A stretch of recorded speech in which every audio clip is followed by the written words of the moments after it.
So the 49ers, there have been some clutch moments over the past several seasons. And a guy who delivered a couple of them, who I think was a more hidden fixture in the locker room than outsiders realized, just announced his retirement. And I call it the Purdy to Chris.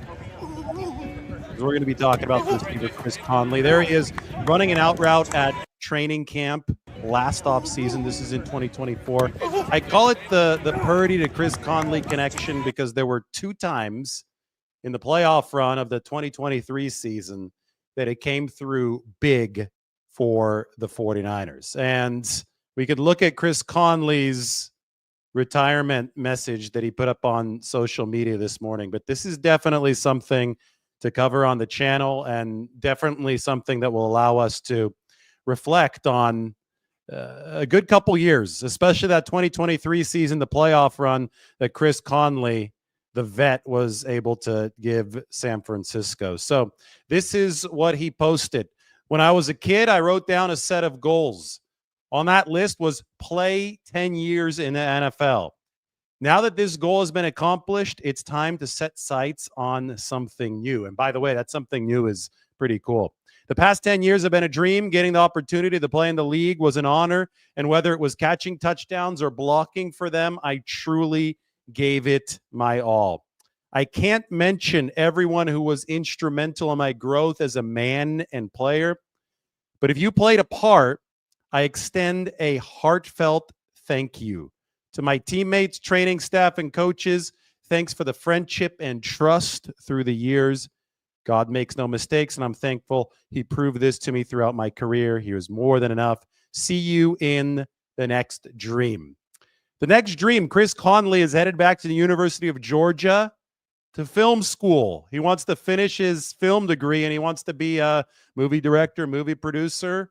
Either way, I think that should be applauded. He's 32 years old, and he's put in 10 years in the NFL, 2,998 receiving yards for Chris Conley over a very solid 10-year career in the NFL. And I showed you the out pattern that he ran in training camp. That's what we have video of, or tape that we can play on this show. That was from last season. But it reminded me a little bit of what I thought was an epic moment and an epic contribution for Chris Conley in the divisional playoffs of that 2023 season against the Green Bay Packers. The 49ers were down 21-17. The offense hadn't really been clicking that game. Remember, they had 17 points late in the fourth quarter. They needed a touchdown to win. And that's when Brock Purdy found Chris Conley for 17 yards on a deep out. And the football was waiting for Conley before Conley came out of his break. And Conley turned around, made the catch in the clutch in the rain, stepped out of bounds. And, well, the rest in that game was history. The 49ers continued marching down the field. Christian McCaffrey punched it in, and they beat the Green Bay Packers 24-21. But it was really an aesthetically pleasing play. And it came during a hard-fought slog against the Packers. Again, things were not going the 49ers' way that night, but they still found a way to pull out the victory. And I think in moments like that, you need veteran pillars, veteran fixtures. And Chris Conley definitely qualified as one for that 49ers team. I think he was 30 or 31 at the time. And it was a playoff game that really tested the 49ers' mettle, that tested their resolve. And he plugged right in, ran a perfect route, and Brock Purdy was really, really good with his side of the cohesion at the quarterback position there, put the ball where it needed to be.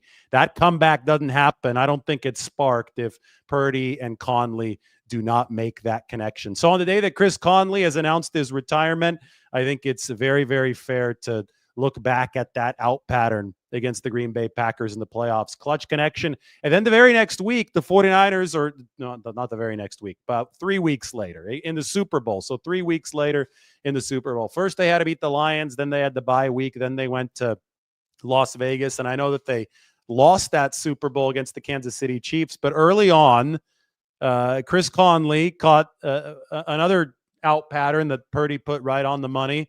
So obviously that they had that down in lockstep. There was some real cohesiveness between those two guys.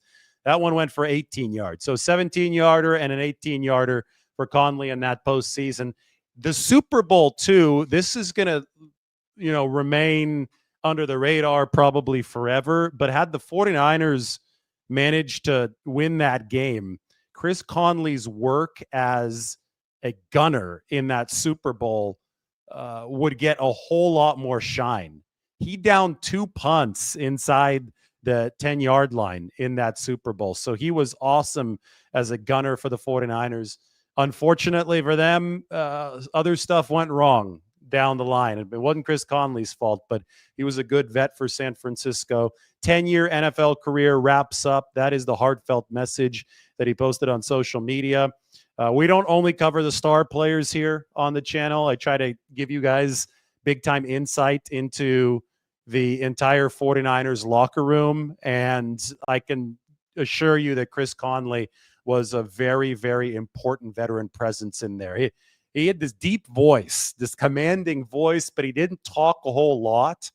And I think that whenever he did say something, it carried a lot of gravitas, and especially for a team that lost Brandon Ayuk early last season, for a team that needed that receiving depth in 2023 when they went to the Super Bowl, for a team that needed all the special teams help they could get.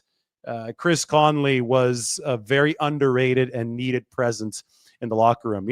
He played that X position whenever Brandon Ayuk wasn't available. I mean, he would just plug right into that X receiver spot, and I thought that he did a good job. He was a good blocker for the 49ers. Earlier in his career, he was a big-time burner at the receiver position. Probably had lost the step a little bit later on the wrong side of 30, but still was able to run fast enough to be that good gunner for the 49ers in the Super Bowl. So the Purdy to Conley connection is officially retired. Now we can go on and talk about outstanding 49ers players from this spring. The OTAs are done at this point. There is still veteran minicamp for the 49ers, but for all intents and purposes, officially organized team activities are in the books. Veteran minicamp is usually kind of like the last couple days of school feel before everybody heads off into the summer. So I think it's absolutely fair now to talk about the month plus that has preceded this, everything coming out of the NFL draft, right? Coming out of the NFL draft, the 49ers had the rookies aboard. They've had all the veterans present for OTAs, which has been a really, really good way to not only gauge the rookies in a more complete environment, but also allow the veterans to impart whatever knowledge they can impart on the rookies. And you're only going to be able to glean so much at this time of the year. Pads aren't on. This is still something where it's just a setup for training camp. But now that everybody is has a few practices under their belts, now that everybody probably has their summer goals crystallizing in front of them, they know what they're going to have to do away from the facility. We watched Mac Jones talk about that. He said the 30-plus days away going to be really important for him to hone in on some of the technical details of what he's doing.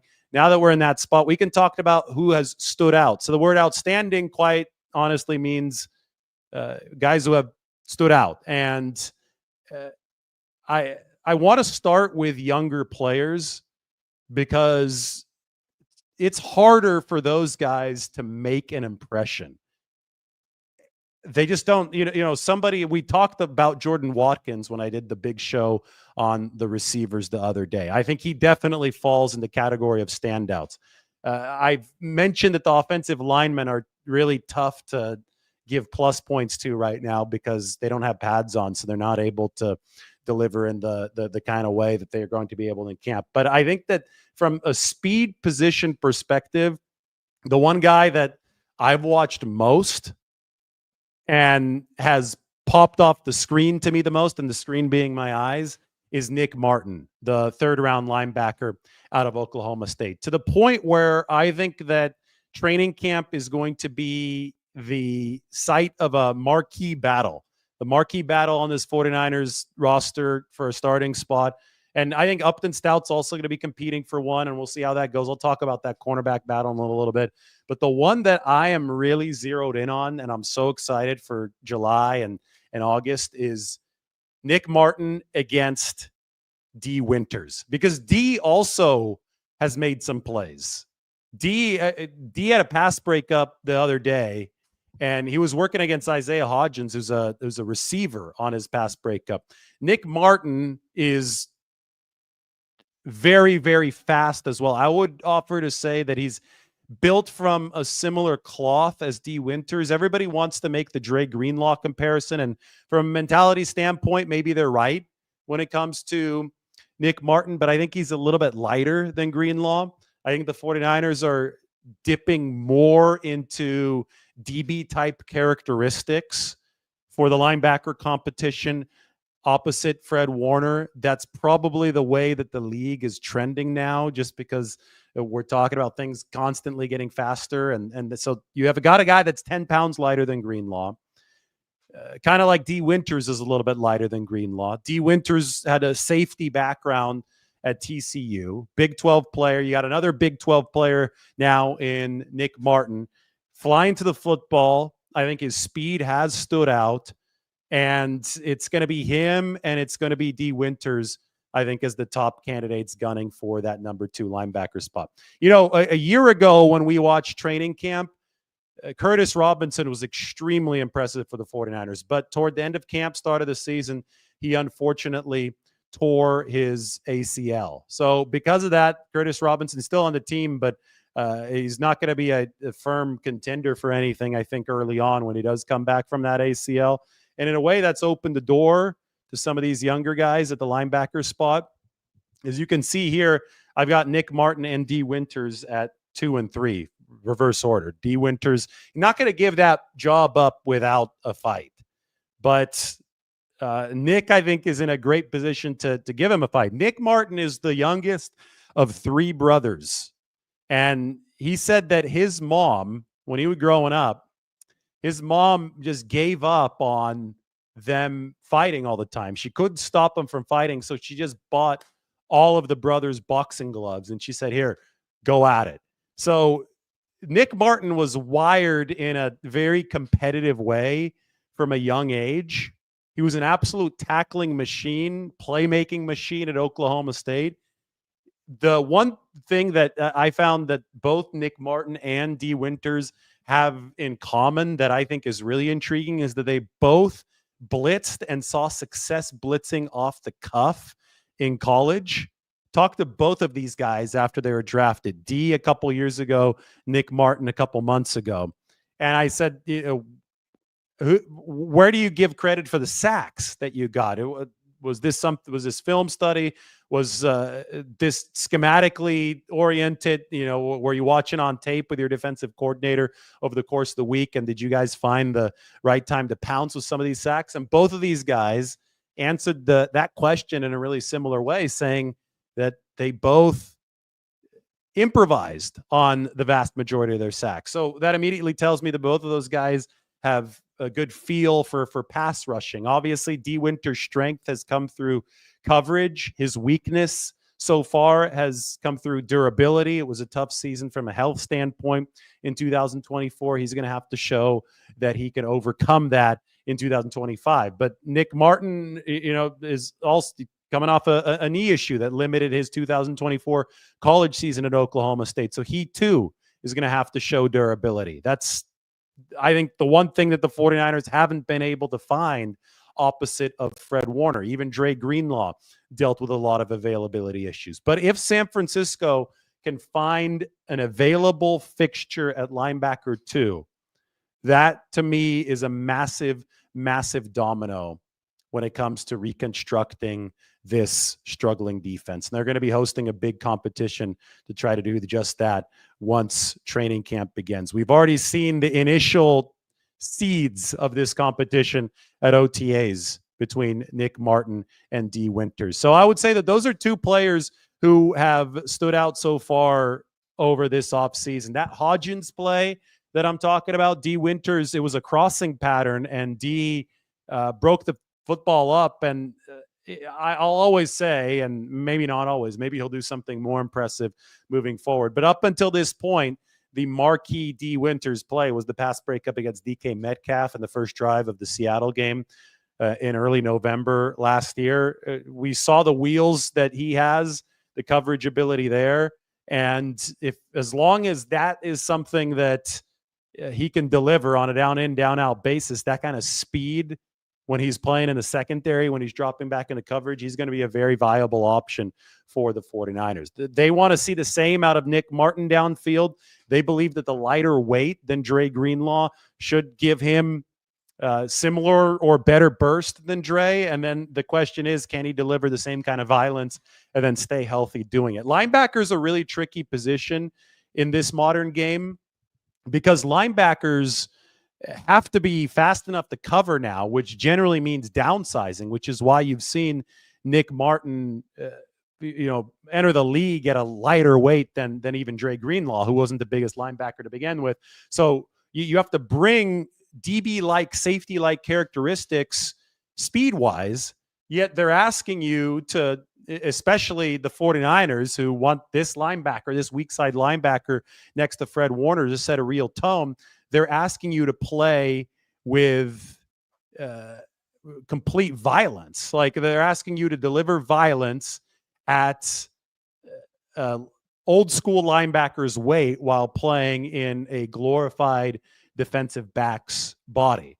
So the durability aspect of this, that there's a reason why Dre Greenlaw struggled with it over his time with the 49ers. I think still struggles with it right now. There's a reason why D Winters struggled with it. There's a reason why Fred Warner is a surefire future Hall of Famer, because he's been able to combine those things that I'm talking about and stay healthy throughout the NFL career. Like Fred Warner is an absolute alien. Now it's a matter of finding a pairing for Fred Warner that can consistently be out on the football field. And this competition, I think, is going to be one way for the 49ers to do it. Other standouts for the 49ers, we're going to go through some of this roster for San Francisco, and I can just talk about who I've seen out on that practice field so far over the course of this offseason program that has really, and I'm always couching things with the pads aren't on yet, so I can't just go out there and start listing a bunch of names just because the names sound good and the 49ers will hope that they're going to be good or fans will hope that a certain guy is good. I don't think that it's easy at this point of the season to legitimately stand out because it still is football in shorts. But just based on my casual observations, we can talk about some of these players. Jordan James is one of them, the running back out of Oregon. And the reason I say this is not because of James's biggest strength, which will be breaking tackles.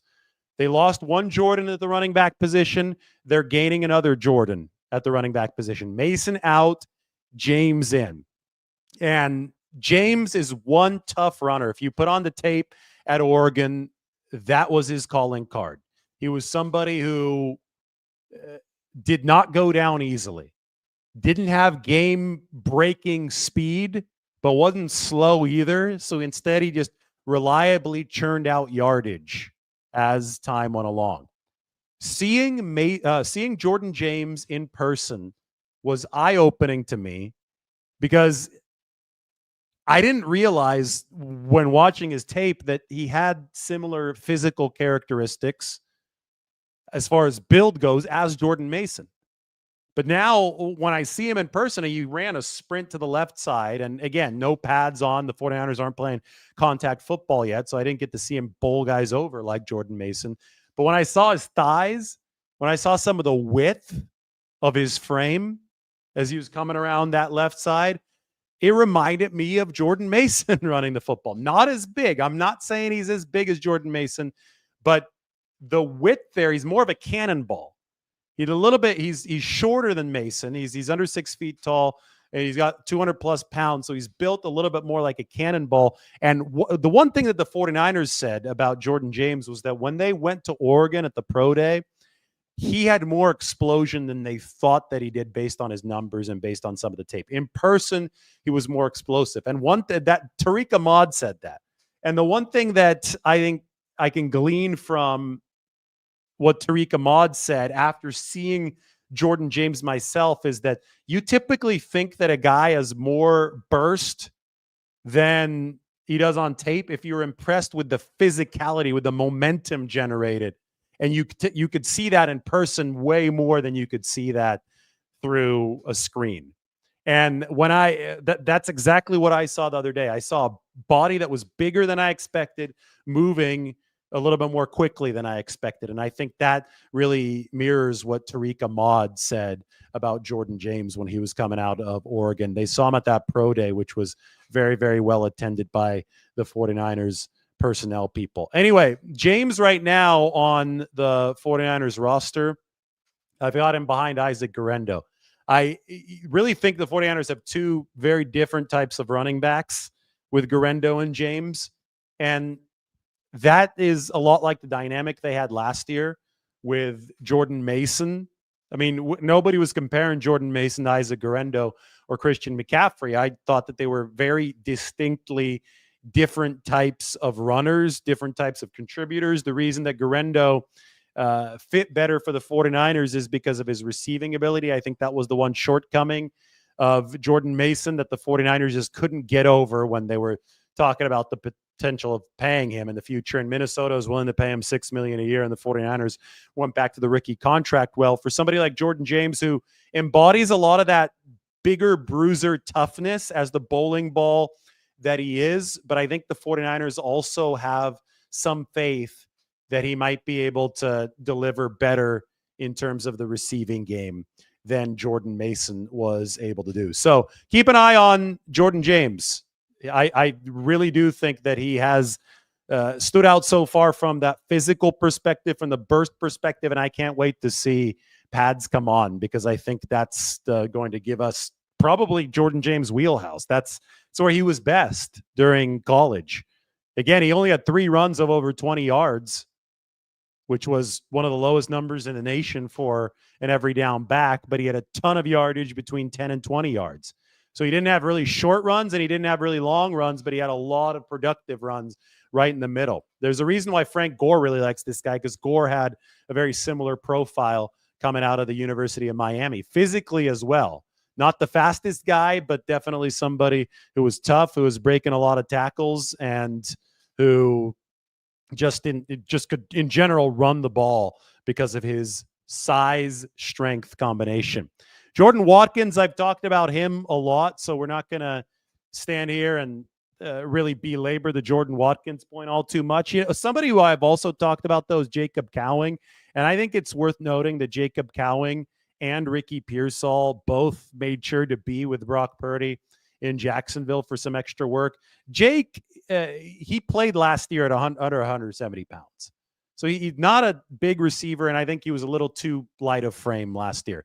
He needed to add some weight here in the 2025 season, and he has. And that's something that George Kittle glowed about a couple weeks ago at the Dwight Clark Legacy Series event. Then we had our own look at it when we watched the OTA sessions here over the past couple weeks. Jacob Cowing is stronger. He made a really nice catch on the out pattern from Mac Jones the other day. I think he's just a more integrated part of the system now for the 49ers, which has obviously been really needed. You know, he only had a couple catches last year. I mean, his action before the 49ers were eliminated was essentially limited to that Chiefs game where everybody was hurt or about to be hospitalized for pneumonia. He caught the little tunnel screen and then he had the double move over the top. I think one of the big issues for Kyle Shanahan was he needed more muscle on this guy so he could trust him in the blocking aspect of the game. So you could have that dual threat, either a receiver or a blocker on any given play. That's what puts defenses into a bind. And I do think that Jacob Cowing has credibly strengthened his body over the course of this offseason to put the 49ers in a solid. All right, moving forward, really, really impossible to judge the tight ends.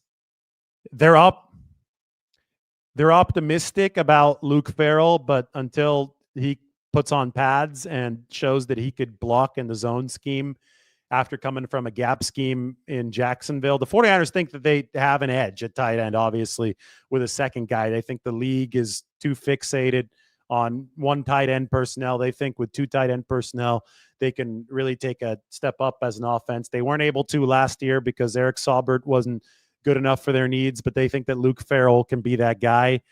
I can't say that he's been outstanding so far, though, because pads have not come on, and I can't say any of the linemen have been outstanding because pads have not come on. That's why we're moving to more of the skill position, some of the more running positions, and now we move to linebacker where D. Winters and Nick Martin are going to be embroiled in what I think is going to be the marquee battle of training camp for San Francisco. All right, defensive backfield. I promised that we would get to this because this is when you're rebuilding a defense at multiple positions, and you've drafted so many players like the 49ers did, and you've signed different guys, you're bound to have different options as to how you're going to run things once the regular season starts. And those options are contingent on who actually wins the position battles. So a really, really fascinating one is nickelback for San Francisco. So right now here in the projection, if I've got Upton Stout as the top nickelback, assuming this is how it breaks in training camp, if Upton Stout wins the nickelback job, the 49ers will have made a lot of structural lineup progress over 2024 because Deommodore Lenoir would be able to stay at outside cornerback. What happened last year is that Deommodore Lenoir would move inside on third downs, and an Isaac Yiadom in those passing situations, so like 70% of the time, Isaac Yiadom would come in opposite Renardo Green at nickelback. The 49ers have stated their preference to have Deommodore Lenoir stick to the outside. They think that's how they're going to get their most effective defense, if Lenoir stays outside. So the only way, though, you do that is if Upton Stout wins the nickelback job. Now, I traveled all the way to Western Kentucky. By the way, I'm doing a show from Europe right now. I'm in Prague. It's raining outside, so I set up the studio in Europe. But this is much further than Western Kentucky. I get it. But I did go all the way to Western Kentucky to do the deep dive on Upton Stout. And before this past season, the 49ers took note of the fact that Upton Stout successfully moved from outside cornerback to nickelback at the college level. He could have easily played and was playing a really good outside cornerback for the Hilltoppers. But he did what he needed to do to be the best NFL prospect possible. And at 5'8", 181 pounds, I think he's a standout because he's shorter out on the field. So this guy stands out in the opposite way. It's like, okay, who's the 5'8" guy? It's Upton Stout. He's also muscled up. It's not like he's slight of frame. A good reference point for you is that K'Wan Williams was 5'9" and about 180 pounds. He put up 9 bench press reps. Upton Stout put up 21 bench press reps at a slightly lower height, but the same weight. So this is a guy who's much stronger than a K'Wan Williams, but a dedicated nickelback like a K'Wan Williams. And if he's able to win that job for the 49ers, then you keep Lenoir outside and Renardo Green is opposite of Deommodore. If Stout doesn't win nickelback, though, if this is just something he's going to have to go out there and prove that he's the man for. If that doesn't happen, he's not going to grab one of the outside spots. And say that instead of him proving to be nickelback, Trey Brown proves that he should be the 49ers' third outside cornerback that sees a ton of time. Trey is a signing coming from the Seattle Seahawks. In that case, Trey Brown is not a guy with a nickelback background. In that case, Deommodore Lenoir has to do what he did last year and has to move inside on those passing situations. And Trey Brown would be the Isaac Yiadom of this season. So from a lineup perspective, what we see coming up here in training camp is going to determine a lot of things. There's going to be a big domino effect. Is Lenoir going to be inside or outside 100% of the time? Go back to the linebacker position. We're going to see is D. Winters or Nick Martin going to take that number 2 linebacker job. And then what's going to happen past those guys? I shouldn't finish talking about the linebacker position without mentioning that they signed Chaz Surratt, who Robert Saleh loves, who started some games for the Jets last year, who's a veteran. Don't just consider Nick Martin and D. Winters to be the only competitors at linebacker. I think that Chaz Surratt is going to have something to say about that. Who's going to be that number 3, even if that number 2 job is secured relatively early in camp? I mean, you're having to overhaul most of the linebacker room. That's one thing that's really stood out to me, actually, is watching the linebackers at OTAs. It's just a bunch of new names and numbers. Fred Warner's there, but Nick Martin wasn't there last year. D. Winters is like one of the grizzled vets now in the room. Tatum Bethune, I get they had last year, but he was way down on the pecking order. Maybe we'll see him challenge for a spot this season. Could probably group him in with Chaz Surratt as somebody who is a dark horse in that battle for the linebacker 2 and linebacker 3 spot. So it's going to be a hell of a competition with new players like Luke Gifford and Stone Blanton, the rookie, also aboard now for the 49ers at that linebacker position. All right, time for a 49ers Q&A. We started this by giving you guys the update. Chris Conley has retired at age 32. He's going back to film school at the University of Georgia. I mean, it's always a good time to watch a good Purdy to Chris Conley connection, right? This is from training camp last year. Shorter out pattern than the one that they ran in the NFC divisional playoffs against the Green Bay Packers in the Super Bowl. Those were 17 and 18-yard connections, but still, good timing here from Brock Purdy. Look, the throw's on its way out. Conley moving out of his break. The one against the Packers and also the one against the Chiefs in the Super Bowl, those are both deep out throws where that football was hanging in the air before Conley had even come out of his break. It took a tremendous amount of trust and rapport built up between Purdy and Conley. And I'm here to tell you, I'm here to give you the behind the scenes, not just the stat sheet, not just here to talk about Brandon Ayuk all day and the 49ers A-list players who get a bunch of clicks. I'm here to tell you about how the 49ers locker room works, how Purdy developed over the past few years. And I can assure you that somebody like Chris Conley, the veteran in the room, was instrumental in that effort for San Francisco. He was a very, very good player for the 49ers to have in the building. So congratulations to him on his retirement.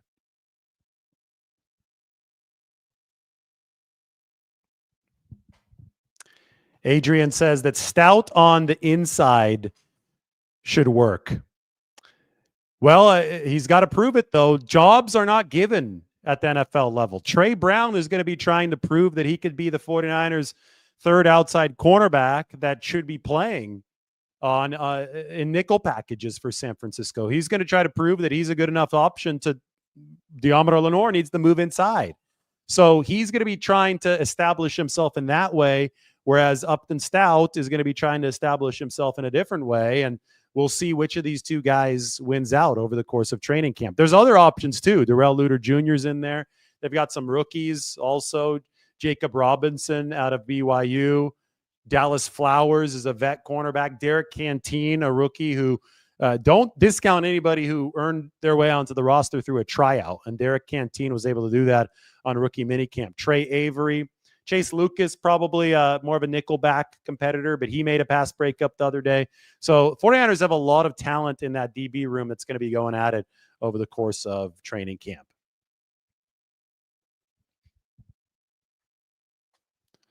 Do I think that Robert Beal Jr. and Jordan Elliott are the odd ones out in the D-line room? That's a really, really good question. We're going to open up the D-line room right now for you. There's the old Chris Conley video. Here is the D-line room. All right, so here you go. I think they're going to carry 9 or 10. If everybody's healthy, this is the way that I'm projecting it right now. I think that they need defensive tackles more than they need defensive ends at the moment, especially after the Bryce Huff trade.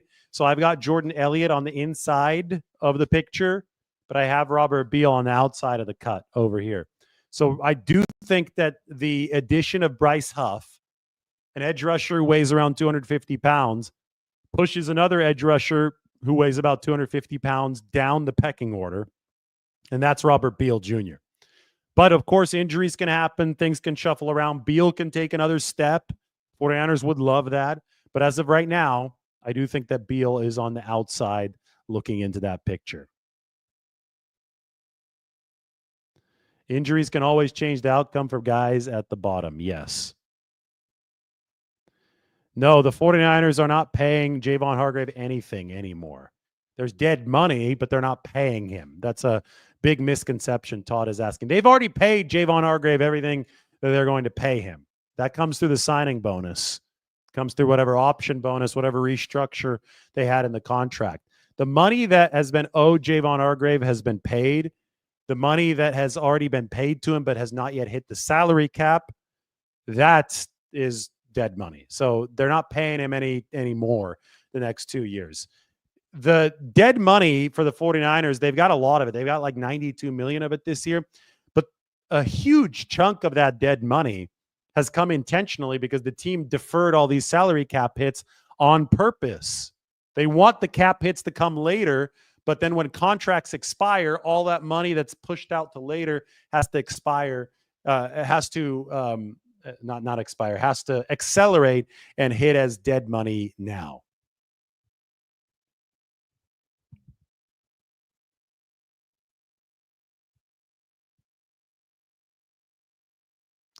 How has the new restrictions of posting Niner podium questions affected me? You prefer watching it from my channel? Well, that's great to know.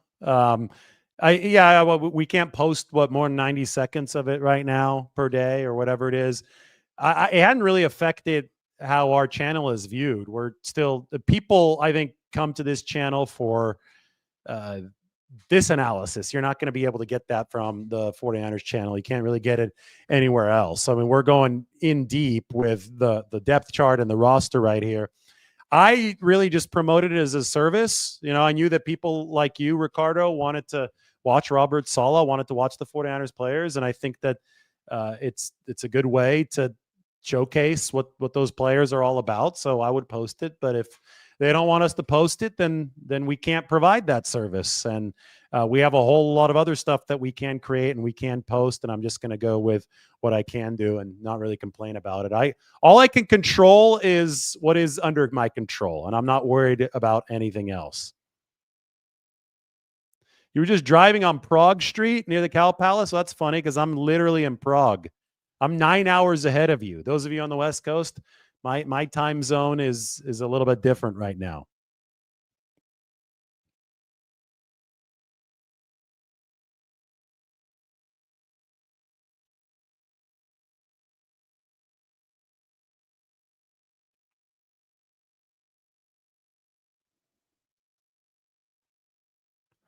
Does the timing of Conley's announcement affect the 49ers personnel plans? No, it doesn't. Conley wasn't under contract with the 49ers. He was unsigned at the time of his retirement.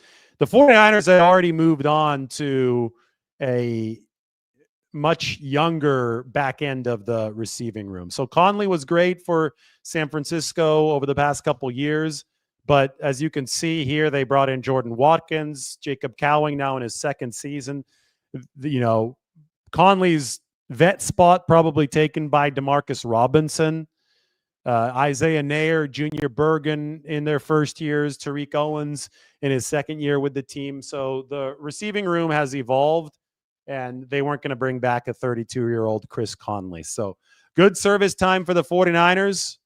Been with a number of teams over the course of his NFL career. 10-year career. It takes something to last in the NFL for 10 years. And I think that Chris Conley should be commended for that.